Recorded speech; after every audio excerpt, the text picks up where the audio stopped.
참 우리 하나님의 은혜가 놀랍네요. 많은 걸 생각할 수 있고 계획할 수 있고 뜻한 바를 이루어가기 위해서 의지를 발휘할 수 있지만 하나님 하신 대를 바라보는 또 영광스러움이 있는 것 같아요. 오늘 와서 보니까 교회 건물 또 환경 이런 것도 바뀌어 있지만 밝음이 있어서 너무 좋았어요. 생기가 있어서 너무 좋았어요. 그래서 첫 일성으로 주님께 뭐라고 말씀드렸는지 주님께서 하셨습니다 라고 고백했어요.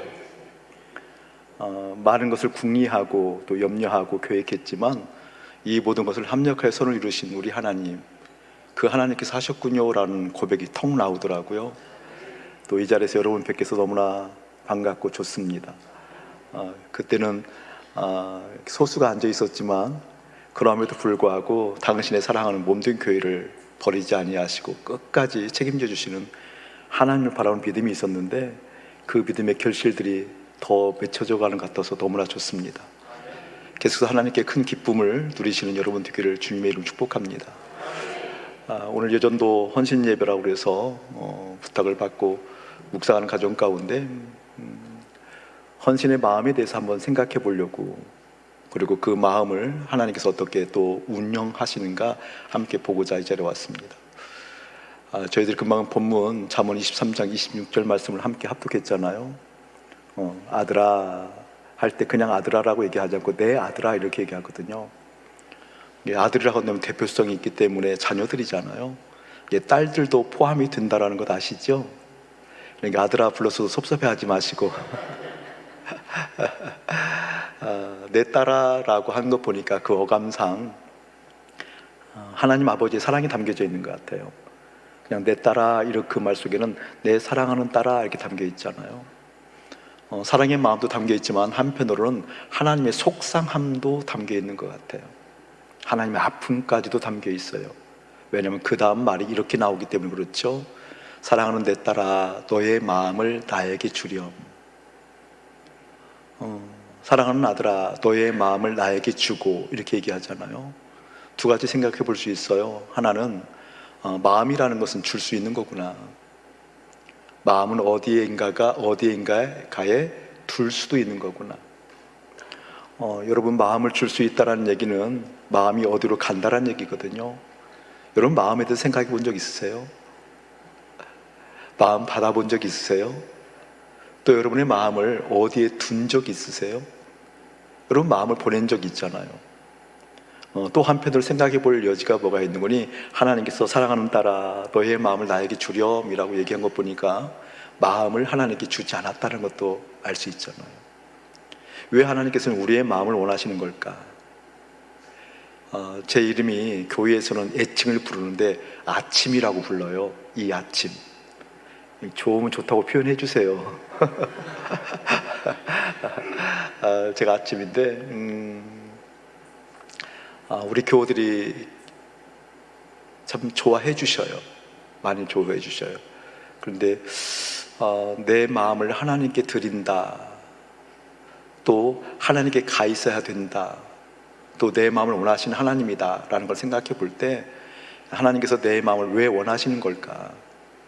하나님께서 내 마음을 원하시는 이유가 뭔 걸까?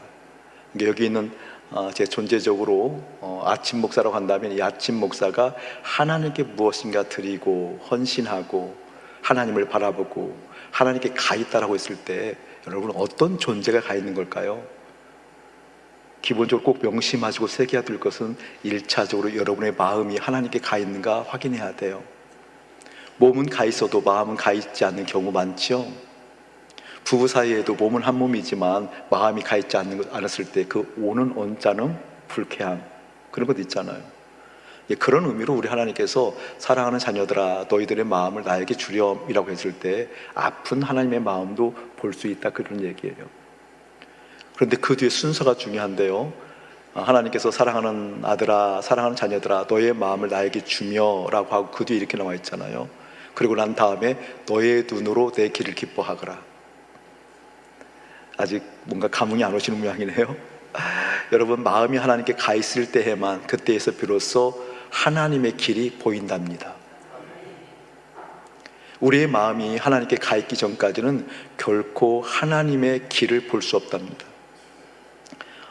방금 우리 사위 보시는 우리 권사님께서 예배에 부름할 때 보니까 로마서 12장 1절 말씀을 예배의 부름으로 잡았네요. 로마서 12장 1절과 2절 말씀이 굉장히 중요해요. 특별히 2절 말씀은 뭐라고 얘기하는군요. 너희는 이 세대를 본받지 말고 하나님의 선하시고 기뻐하시고 온전하신 뜻이 무엇인지 분별하도록 하라 라고 했을 때 그 전에 나오는 단어가 있어요.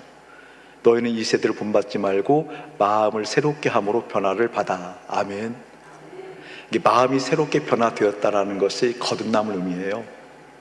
이게 새롭게 변화되었다는 것을 원어적 관점으로 보면 마음이 다시 태어나는 거예요. 이게 마음이 다시 태어났을 때에만 하나님의 선하시고 기뻐하시고 온전하신 뜻이 무엇인지 분별된답니다. 그러니까 마음이 변화되지 않으면, 마음이 변화되어져서 이 마음이 하나님께 가 있지 아니하면 하나님의 뜻을 구하긴 구해도 하나님의 뜻에 대해서 아파하는 마음이 있다라고 주장할지 모르지만 하나님의 뜻은 항상 선합니다, 항상 기쁩니다, 항상 온전합니다, 동의할 수 없는 거거든요. 그러니까 마음이 주님께 가 있을 때에만 비로소 하나님의 뜻이 분별된다. 헌신한다면서요, 헌신 예배라면서요, 주님께 드리고 싶다면서요, 나의 생명이 주님 거라고 그러면서요. 그 고백이 실제 되려고 하면 내 마음이 주님께 가 있는가 확인해야 돼요. 오늘 그걸 보려고 하거든요.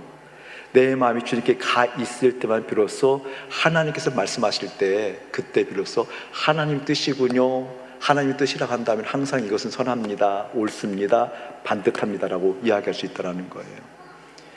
신광 두레교회잖아요, 합치고 나서. 근데 앞에 신광 도래교회가 생겼다고 해보세요. 앞에 신광 도래교회가 생겼다고 하면 근데 그렇게 생겼는데 뭐가 좀 마음 불편할 것 아니에요? 그럼에도 불구하고 하나님께서 하나님 뜻이라고 말씀하셨다고 치면 내 마음이 불편하다 할지라도 마음이 주님께 가 있는 사람들은 어떤 사람일까요? 예, 하나님 뜻은 선합니다, 박수 칠 수 있다, 그 말이에요. 그때 비로소 하나님 뜻은 온전합니다, 하나님 뜻은 기쁩니다라고 박수 칠 수 있다라는 거예요. 그 박수가, 그러한 동의가 다른 것이 아니라 그게 바로 헌신이다 라고 말씀드립니다. 몸으로 하는 헌신이 있어요? 맞아요. 로마서 12장 1절은 살아있는 제물로 드리래요. 그게 영적 예배래요. 여러분, 원래 제물은 죽이는 거잖아요. 제물은 죽여야 되는데 산 제물로 드리라, 이 말은 무슨 말일까요? 몸은 죽지 않았다, 그 말이에요. 여러분, 거듭난다 얘기했을 때, 다시 태어난다고 얘기했을 때, 새로운 피조물이 되었다고 얘기했을 때 존재적으로 보면 무엇이 새로운 피조물일까요? 꼭 명심하셔야 돼요. 몸은 그대로 있어요. 코끝에 호흡이 멈출 때까지 몸은 그대로 있어요. 그런데 무엇이 변화됐다고요? 마음이 변화된 거예요. 몸은 그대로인데 변화된 마음을 가진 그 사람을 하나님이 장갑 삼으셔서 변화된 그 마음 속에 당신의 뜻을 두어서 변화된 그 마음에 당신의 생각을 심으셔서 몸은 그대로인 우리를 사용하신다라는 것 잊지 말기를 축복합니다.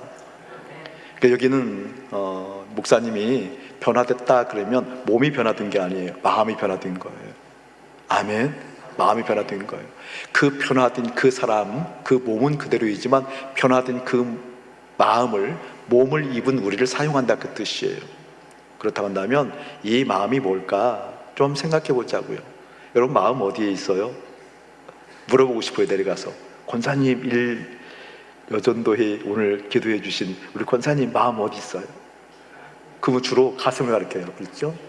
근데 각 부족마다 달라요. 인종마다 마음이 있다는 표시 달라요. 아프리카 쪽에 가면 마음이 어디 있습니까? 그러면 목을 가리켜요. 그리고 또 다른 지방, 중동 지방 다 그런 건 아니에요. 다른 지방 배를 가리키는 쪽도 있어요. 배. 마음 어디 있냐 그러면 배.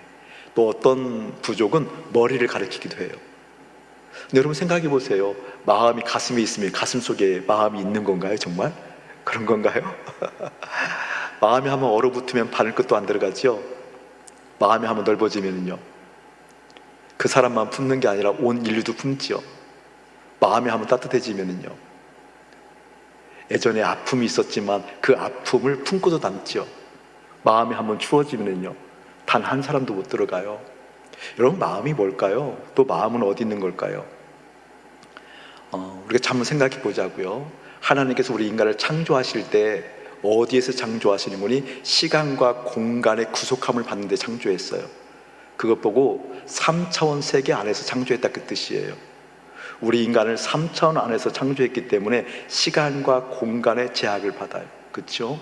몸은 여기 있으면 지금 몸이 초월해서 다른 곳에 공간 이동을 하지 못해요. 시간도 이동하지 못하죠. 그런데 우리 하나님은 3차원 세계 안에 갇히신 분이 아니잖아요. 맞죠? 맞으면 아멘 보통 하거든요. 우리 하나님은 3차원 밖에 계신 분이에요. 4차원 밖에 계신 분이잖아요. 그래서 하나님을 볼 수도 만질 수도 느낄 수도 없는 거예요. 차원이 다르기 때문에.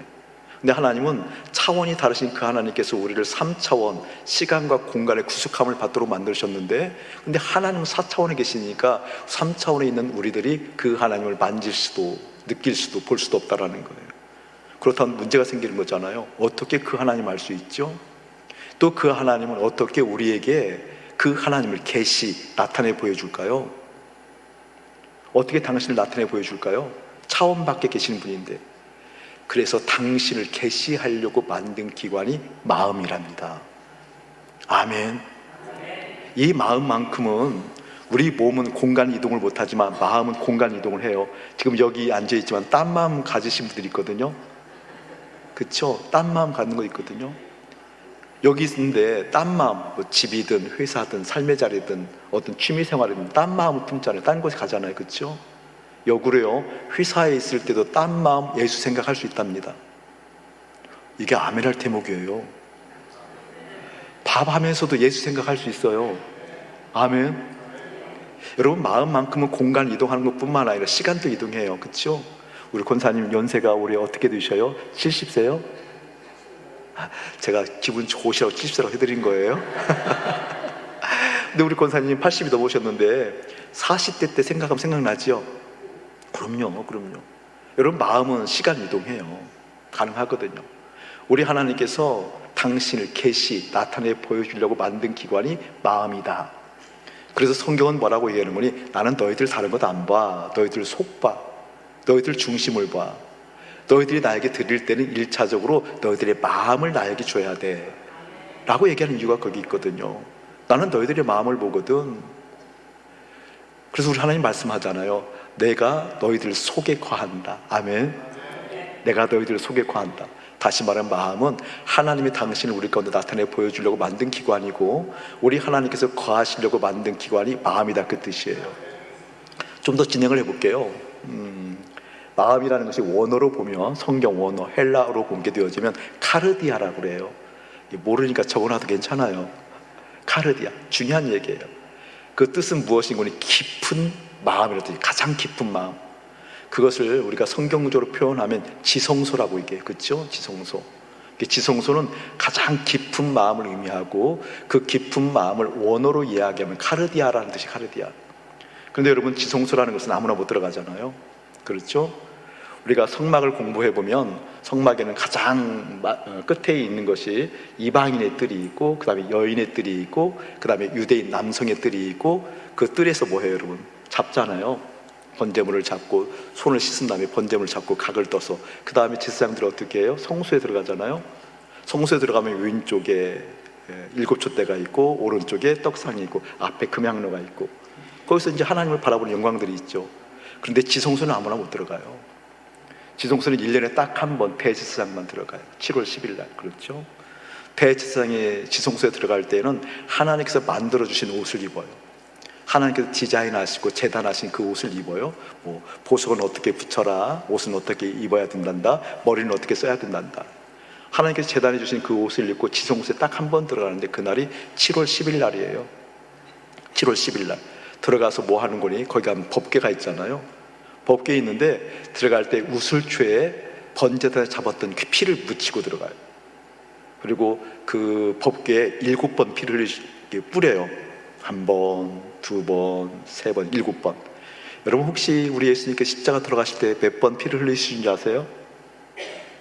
7번, 7번. 예수님이 7번 피를 흘리시거든요. 같은 의미예요. 그러니까 지금 법궤에 7번 피를 흘린 다음에 대제사장이 딱 한마디 해요. 아버지, 그래요. 아버지. 그런데 이 당시에는 하나님을 아버지라고 하면 다 죽어요. 아무나 하나님을 아버지라고 못했어요. 근데 이스라엘에서 유일하게 아버지라고 할 수 있는 분이 대제사장인데, 그분도 1년에 딱 한 번 법궤에 7번 피를 뿌린 다음에 아버지 그러면 그때 하나님께서 인지하셔요. 인지하셔서 당신의 뜻을 나타내 보여주셔요. 당신의 마음을 나타내 보여주셔요. 그게 바로 지성소예요. 그 지성소가 원어로 뭐라고요? 카르디아. 이게 마음은 뭐라는 거예요? 하나님께서 거하시는 곳이 마음이다, 그 뜻이에요. 아멘. 근데 이때 대제사장이 들어갈 때 발목에 동아줄을 묶고 들어가거든요. 동아줄을 묶고 들어가는 이유가 있어요. 움직일 때마다 소리가 나요. 왜냐면 옷술에, 옷이 있으면 가장 밑단에 옷술이 있는데 거기에 방울을 달잖아요. 이게 움직일 때마다 딸랑딸랑 소리가 나요. 피를 뿌릴 때에도 딸랑딸랑 소리가 나요. 이게 움직이면 딸랑딸랑 소리가 나야 되는데 딸랑딸랑 소리가 안 나요. 시간이 1분 지나가도 5분 지나가도 10분 지나가도 15분 지나가도 딸랑딸랑 소리가 안 나면 뭐 한 걸까요? 아셔요? 죽은 거예요. 죽으면 어떻게 되어져요? 발목에 동아줄을 묶고 들어갔기 때문에 밑에서 끄집어내는 거거든요. 역사적 사실이에요, 여러분. 무엇을 의미하는 걸까요? 지성소, 거기는 누가 계신다고요? 하나님. 하나님 오셔서 아버지 된, 자녀 된 관계가 됐을 때, 사랑하는 내 아들아 너의 마음을 나에게 주렴이라고 했던 것처럼 정말 가족이 되어져서 하나님의 인재가 있는 곳이라는 거거든요. 근데 하나님은 하나님이시기 때문에 우리가 아무리 그분을 속여도 우리의 중심을 속일 수 없잖아요. 내가 거룩한 채를 해도 속일 수가 없잖아요. 대제사장이 1년에 딱 한 번 들어가는데 들어가려고 하면 얼마나 많은 긴장을 했을까요? 얼마나 많은 주님 앞에서 자기를 정비하고 정돈하고 들어갔을까요? 그럼에도 불구하고 불결하면, 그럼에도 불구하고 거룩하지 못하면 죽었다, 그 말이에요. 여러분, 이게 무슨 말인 줄 아세요? 그래서 마음은 하나님이 거하시려고 하는 곳인데 타락했다, 이 말은 하나님이 거하시려고 하는 이 마음에 다른 것이 들어앉았다, 그 뜻이에요. 깨닫기를 축복합니다. 다른 것이 들어앉아 있기 때문에 지금 하나님께서 말씀하시는 거예요. 사랑하는 자녀들아 너의 마음을 나에게 먼저 주렴. 아멘. 지금 여러분 계시는데 여러분의 마음 가운데 뭐가 있어요? 자녀가 있죠? 자녀 없이 어떻게 살아요? 그럴 수 있지만 좀 전에 얘기할게요. 돈이 있잖아요. 돈. 성공도 있고요, 건강도 있고요, 관계도 있고요. 온통 내 마음에 다른 것이 담겨져 있거든요. 여러분, 성경에서 이야기하는 죄에 대한 개념이 있어요. 죄에 대한 개념, 두 가지 개념이거든요. 허물과 죄를 얘기했을 때 이 더러움, 불결함 이런 걸 얘기했을 때 더럽다라는 의미가 뭘까요, 여러분? 죄라는 의미가 뭘까요? 원어로 보면 물론 하마르티아라고 얘기하지만 그 더러움이 뭐냐고요? 더러움이 죄잖아요, 죄. 여러분, 죄를 성경적 의미로 이야기하면 꼭 명심하셔야 돼요. 있어야 할 자리에 있지 않는 것이 죄입니다. 아멘 해주세요. 강사 불러놓고 아멘 하는 거 어떡하냐고요.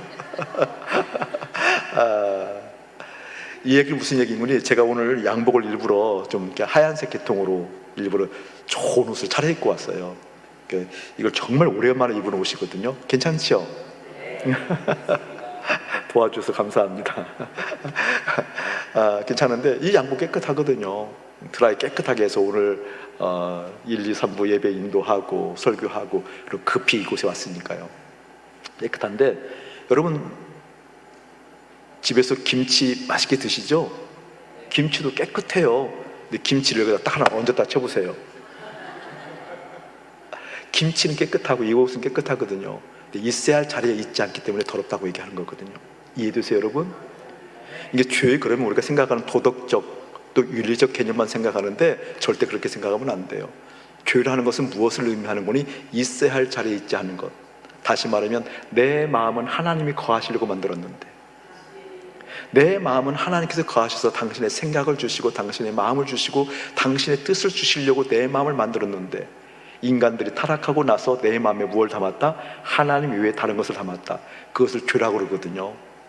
그러니까 하나님께서 사랑하는 아들아, 사랑하는 딸아, 너의 마음을 나에게 주렴. 이것은 단순한 사랑의 관계, 안타까움을 넘어서서 지금 뭘 얘기하는 거예요? 돌이키라는 얘기입니다. 돌이키라는 얘기예요. 너희들의 마음을 무엇을 담고 있나 돌이키라는 얘기예요. 조금 더 이야기하면 이런 거예요. 또 마음을 원어로 얘기하면 히브리적 관점, 아까는 헬라 관점으로 얘기했잖아요. 히브리어로 보면 마음을 레브라고 그래요. 레브. 레브란 뜻이 어떠한 뜻인 거니? 모세오경이 있잖아요. 창세기, 출애굽기, 레위기, 민수기, 신명기, 모세오경. 근데 모세오경의 가장 첫 글자와 모세오경의 가장 마지막 글자를 조합하면 그 뜻이 레브예요. 보통 이런 얘기는 목사님들한테 하면 쓰러지는데, 여기는 목사님들보다 영성이 좋은 모양이죠. 막 이런 얘기 목사님들은 정말 좋아하시는데, 레브란 뜻이 모세오경의 첫 글자와 마지막 글자. 그러면 레브란 뜻은 어떤 뜻일까요? 마음이란 뜻은 하나님의 법이 담겨 있다, 그 뜻이에요. 하나님의 뜻이 담겨져 있다, 그 뜻이에요. 하나님의 마음이 담겨져 있다, 그 뜻이에요. 그런데 이 마음을 우리는 어떻게 하고 있냐고요? 이 마음을 다른 것을 담아놓았다, 그 뜻이에요. 다른 것을 담아놓았기 때문에 하나님께서는 거할 수 없다, 그 뜻이에요. 그래서 너희들이 헌신하려고 그러니, 나에게 마음을 쓰려고 그런다고 한다면 실제 마음을 나에게 줘야 된단다. 마음이 내게 와 있어야 된단다. 아멘. 그래서 여러분 꼭 기억하셔야 돼요. 그래서 잠언 4장 23절을 뭐라고 말씀해요? 무릇 지킬 만한 것 중에 더욱 내 마음을 지키라. 생명의 근원이 이에서 남이니라. 지켜야 할 것이 많이 있대요. 많은 지켜야 할 것들이 있대요. 그런데 정말 지켜야 할 것이 무엇인 줄 아니? 너희들의 마음을 지켜야 된단다. 왠 줄 아니? 마음에는 생명의 근원이 되기 때문에. 아멘. 왜 생명의 근원이죠? 그 주님께서 내 마음에 거하셔야 되기 때문에. 그 주님께서 내 마음에 거하셔서 당신의 마음을 나에게 보여주셔야 되기 때문에. 주님께서 내 마음에 거하셔서 당신의 뜻을 나타내 보여줘야 되기 때문에. 그때 하면 비로소 하나님께서 말씀하실 때, 예, 하나님의 뜻은 항상 선하십니다. 예, 하나님의 뜻은 항상 온전하십니다. 예, 하나님의 뜻은 항상 기쁩니다라고 동의할 수 있기 때문에. 그때에서 비로소 어떻게? 나를 통하여서 장갑 삼으셔서 하나님의 뜻이, 하나님의 마음이 흘러갈 수 있기 때문에. 아멘. 성경 계시면 여기 한 군데만 찾아보고 말씀을 마칠게요. 예레미야 한번 보시기 바랍니다. 17장. 예레미야 17장 9절과 10절 말씀. 예레미야 17장 9절과 10절 말씀. 우리 함께 찾으셨으면 합독해요. 시작. 만물보다 거짓되고 심히 부패한 것은 마음이라. 누가 등이 이를 알리오마는. 10절. 나 여호와는 심장을 살피며 폐부를 시험하고 각각 그의 행위와 그의 행실대로 보응하나니. 아멘. 여기에 보면 마음을 얘기할 때 만물보다 거짓되고 심히 부패한 것은 마음이라고 얘기했어요. 마음만큼 부패한 것이 없대요. 마음만큼 냄새나는 것이 없대요. 너희들이 냄새나는 걸 보느냐? 부패한 것을 보느냐? 너희들이 무엇인가 틀렸다는 것을 보느냐? 아니다. 너희들의 마음만큼 부패한 것이 없다고 얘기하는 거예요. 왜 그렇죠? 있어야 할 자리에 있지 않기 때문에. 내 마음은 하나님 거하셔야 되는데 우리는 내가 생각한 가치로, 사회적으로 합의되어진 가치로, 무엇인가 옳다고 여긴 그 가치로 내 마음에 심어놓은 게 많아요. 내 마음에 담아놓은 것이 많아요. 그래서 뭐라고 얘기하는 거예요? 부패했다고 얘기하는 거예요. 그런데 10절에 보면 나 여호와는 심장을 살피며 폐부를 시험하고 각각 그의 행위와 그의 행실대로 보응하나니. 이 말은 무슨 말일까요? 쉽게 설명하면 마음이 어디서부터 고장났는지, 얼마만큼 부패했는지, 이 마음을 어떻게 해야 고칠 수 있는지 누구만 안다라는 거예요? 하나님이 안다라는 거예요. 그래서 마음 문제는 누구에게 가야 되는 거예요? 하나님께 가야 되는 거예요. 아멘. 이 마음은 다른 사람한테 가는 거 아니에요. 이 마음은 하나님께 가야 돼요. 마음 고치려고 여보 이게 아니에요. 선생님 이게 아니에요. 목사님 이게 아니에요. 이 마음 문제만큼은 그 누구에게 가는 것이 아니라 누구에게 간다? 하나님께 가야 됩니다. 아멘. 하나님께 가는 거예요. 저는 여러분에게 주의 이름으로 축복합니다. 헌신하는 마음이라는 것은 하나님께 가 있는 마음을 확인하는 것이다. 하나님께 가 있는 마음을 확인할 때 비로소 그때 내가 무엇인가 좋은 것을 하는 것이 아니라 하나님의 뜻이 내게 임해 있어. 하나님의 마음이 내 가정, 삶의 공동체, 교회 공동체에 임해서 그 임한 그것이 어떻게 하나님의 뜻으로 운용되어지는 역사가 저는 여러분의 삶 가운데 깊이 임하기를 예수의 이름으로 축복합니다. 마음이 오히려 복잡해지죠? 복잡한 것이 문제 타락했다는 거거든요. 그래서 마음을 살피는 거예요. 무릇 지킬 만한 것 중에 더욱 내 마음을 지키라. 생명의 근원이 이에서 남이니라. 한 가지 외화를 하고 하나님 말씀 마치겠습니다. 제가 목사인데요, 목사임에도 불구하고 하나님께서 많은 은혜를 주셔서 이렇게 은혜를 누리면서 살아왔어요. 그런데 어느 한 날 제 마음에 심한 마음의 고통이 왔어요. 마음의 고통. 왜냐하면 재미가 없어졌거든요. 목회도 재미가 있어야 하잖아요. 기쁨이 있어야 하잖아요. 근데 할 일은 하는데 기쁨이 사라져버린 나를 보고 내가 당황했어요. 왜냐하면 하나님이 내 마음에 계시다고 한다면 내 마음에 이럴 수는 없다라는 거죠. 하나님이 내 마음에 분명히 계신다라고 한다면 하나님 때문에 기뻐해야 되는데, 다른 것 때문에 기뻐도, 자식 때문에 기쁘고, 교회가 부흥하는 것 때문에 기쁘고, 교회가 성장하는 것 기쁘고, 많은 사람들이 주님 앞에 돌아와서 하나님께 영광 올리는 예배를 보면 기쁜데, 정작 하나님이 내 마음에 계신 것을 확인할 수 없었어요. 그때 참 많은 일들이 있었거든요. 그걸 이야기하기를 굉장히 어렵고요. 그건 나중에 간증할 때를 할 얘기고요. 어려운데, 그때 하나님께서 저에게 어떤 말씀을 하는 거니, 내가 하나님을 알아보는 믿음보다 하나님이 나를 알아보는 믿음이 중요하다는 것을 마태복음 8장, 그리고 마가복음 5장, 누가복음 8장을 통해서 말씀해 주셨어요. 거기 보면 혹시 여러분 거라사 지방에 군대 귀신 들린 사람 알아요? 알죠? 군대 귀신 들린 사람 알잖아요. 우리 주님께서 그 한 사람 보고 거라사 지방까지 폭풍을 뚫고 가시거든요. 근데 가서 보게 되니까 군대 귀신이 들렸다라는 거예요. 그냥 귀신 들린 것이 아니라 군대가 들어갔으니까 뭐 혼미해도 그 정도, 뭐 보통 혼미한 게 아니죠, 그렇죠? 그러니까 뭐 무덤가에 있고 옷도 다 해치고 그 힘이 세고 그러잖아요. 근데 그렇게 귀신 들린 그 군대 귀신이 예수님을 알아보아요. 성경은 뭐라고 얘기해요? 우리 예수님을 알아보고 하나님의 아들 예수여, 정확하게 알아보아요. 우리 하나님이 누구의 아들인지, 그분이 어떤 분인지 하나님의 아들 예수여 정확하게 알아보거든요. 그리고 성경에서 이렇게 얘기해요. 하나님의 아들 예수여 하면서 달려와 무릎을 꿇고 경배하여 가로되. 달려왔다는 건 뭐예요? 열심이잖아요. 여러분, 하나님을 향한 열심이 더 여러분에게 일어나길 축복해요. 달려와 무릎을 꿇고 경배했대요. 예배드렸다라는 거거든요. 오늘 찬양 너무나 아름다웠어요. 예배드리는 여러분의 모습이 참 아름다웠어요. 그런데 아름다운 모습으로 그치는 것이 아니라 100% 마음을 드릴 수 있는 예배의 목숨 걸기를 축복합니다. 여러분 기억하셔야 돼요. 하나님께서 한 인생을 주목하실 때 그 사람에게 꿈을 먼저 주는 법이 없어요. 그 사람에게 뭔가 능력을 먼저 주는 법이 없어요. 반드시 한 사람을 주목하실 때는 예배부터 회복시키십니다. 예배를 회복시킵니다. 한 공동체를, 한 교회 공동체를 주님께서 눈여겨보실 때는 한 예배 공동체, 다시 말하는 교회 공동체 예배부터 살아나게 합니다. 전 사랑하는 신광 두레구기가 예배가 더 살아나길 축복합니다. 소수가 모였어도, 우리 여전도의 우리 권사님 80이 훨씬 넘으셨어도 90이 넘고 백수 하실 때에도 예배가 살아나길 축복합니다. 부끄러워하지 말고 춤추시라고요. 아, 예, 아멘. 덩실덩실 춤추시라고요. 다윗이 그랬잖아요. 나 하나님 앞에 춤추는 인생입니다. 나 하나님을 바라보는 인생입니다. 세상과 나는 간 곳 없고 구속하신 그 주님만 보입니다. 내 마음은 주님을 주목할 겁니다. 아멘. 그때 그 군대 귀신 들렸던 그 군대 귀신이 아마 그 정도로 열심히 있었던 것 같아요. 달려왔대요. 열심을 부렸대요. 와서 무릎을 꿇었대요. 경배했대요. 경배에 가로되 하나님 아들 예수예요. 알아보거든요. 무릎 꿇고 경배하고 찬양하고 예배드리고 기도했다 그 말이에요. 그런데 여러분이 아세요? 그 귀신은 구원받지 못한다는 사실. 맞죠? 내가 알아보는 믿음이 중요하지 않았다 그 말이에요. 내가 하나님을 알아본다고 그 믿음이 진짜가 아니라 그 말이에요. 하나님이 나를 알아보는 믿음이 중요해요.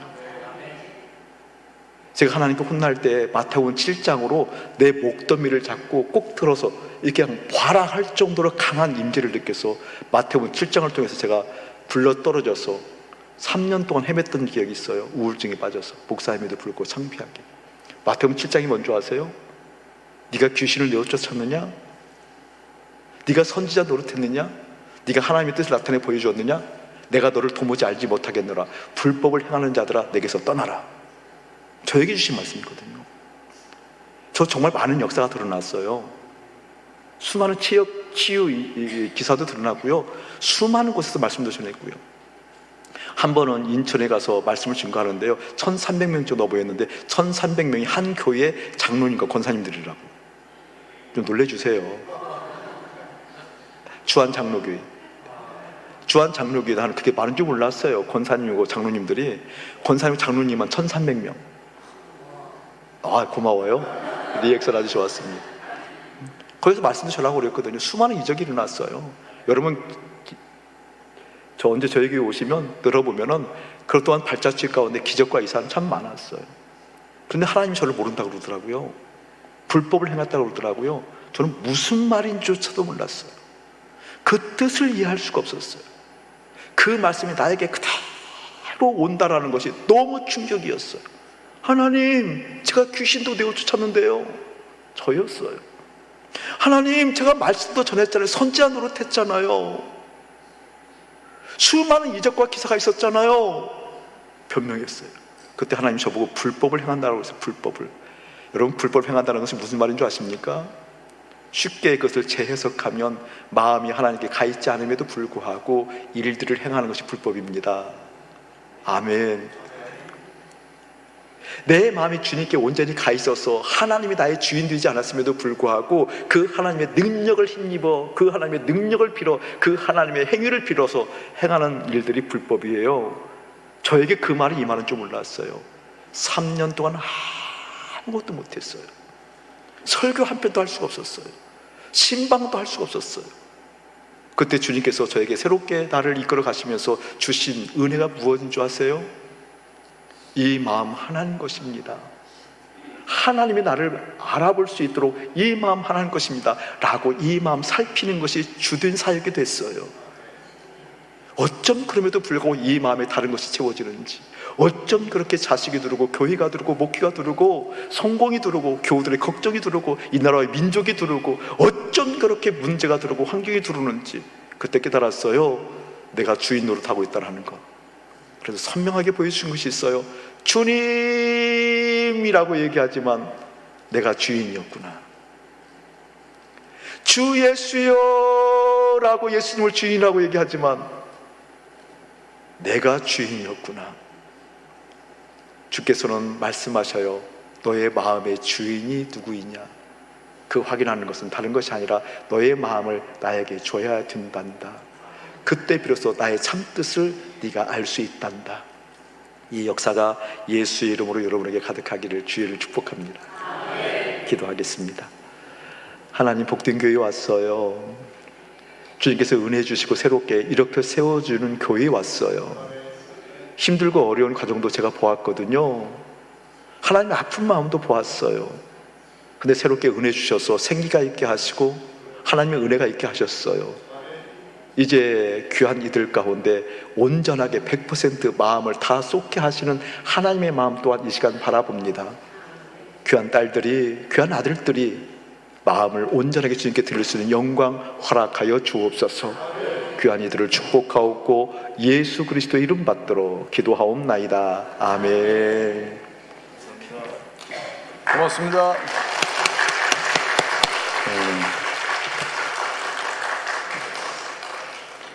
우리 여전도의 헌신 예배, 우리 다시 한번 우리 여전도에 헌신하는 우리 여전도의 우리 교회 어머니 역할, 또 귀중한 사역을 하는 우리 여전도의 따뜻한 우리 격려와 의뢰 축복 말씀드립니다. 감사합니다. 네. 오늘도 우리 모두에게 꼭 필요한 말씀 전해주신 우리 목사님께 다시 한번 따뜻한 박수 한번 보내주시기 바랍니다. 네. 오늘 목사님이 말씀하실 때 주여 하면서도 네가 주인이다 얘기할 때 우리 제가 집사람 옆에서 같이 설교 들었는데 우리 집사람이 하는 말이 당신이네? 그렇게 얘기하더라고요. 어쩌면 이렇게 꼭 집어가지고 저한테 얘기하는지, 오늘 저를 향해 주신 하나님의 말씀이라고 저는 받았습니다. 오늘 우리 모두에게 주신 하나님의 말씀으로 받으신 줄로 믿습니다. 우리 이선세 목사님이 목회하는 교회는 참 좋았더라 교회인데 그게 다 아니고 하나님이 보시기에 참 좋았더라 교회 본 이름이 그건데 줄여서 참 좋았더라 교회입니다. 하나님 보시기에 참 좋았더라 교회, 바로 그 교회가 우리 이선세 목사님이 목회하는 교회인데 책을 여러 권 쓰셨는데 오늘 최근에 나온 책이 바로 십자가 생활화입니다. 이 십자가 생활화, 또 우리 목사님이 책을 많이 쓰시는 분이신데 여러분 책을 원하시는 분은 토브 원영 출판사에서 이 출판이 되고 있는데 저희 사무실에 얘기하시면은 조금 더 저렴하게 사실 수 있다고 그러니까 여러분 책을 사셔서 또 목사님 책을 보실 수 있게 되기를 바랍니다. 우리 특별히 우리 이선세 목사님은 한 사람이 이렇게 중요하다는 걸 또 가르쳐 주시는데, 우리 신광교회가 가장 어려웠을 때에 우리 용천노회가 함께 모여가지고 이 교회를 도울까 말 걸까 할 때에 하예성교회 장균원 목사님이 어떻게 할까요? 하고 노회할 때에 유일하게 가장 먼저 손을 들고 신광교회 도와야 합니다, 제가 500만 원 헌금하신 분이 바로 이선재 목사님이십니다. 네, 우리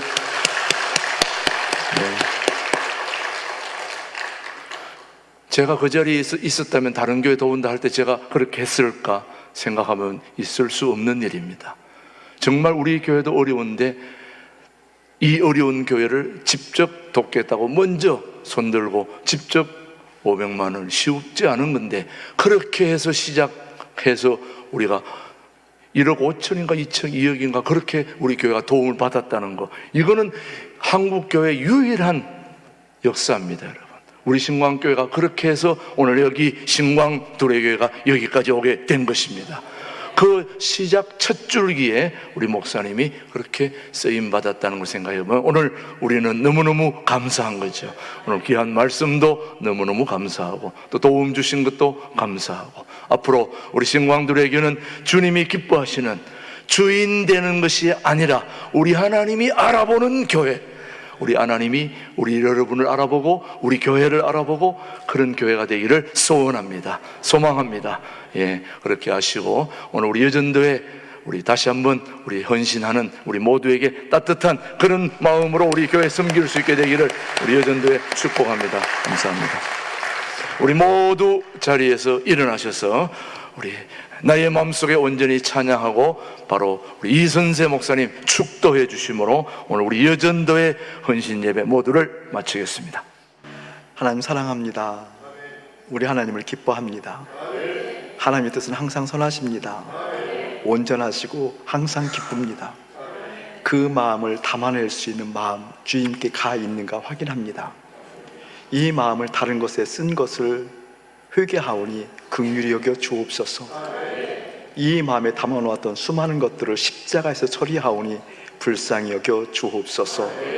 이제는 우리 주 예수 그리스도의 은혜와 우리 아버지 하나님의 극진하신 사랑하심과 성령 하나님의 감화감동 교통하심이 이 마음을 주님께 제대로 쓰기를 원하는 거룩한 백성들 가운데, 신강두레교회의 모든 구성원들 가운데 이대로부터 영원궁토록 함께 할지어다. 아멘.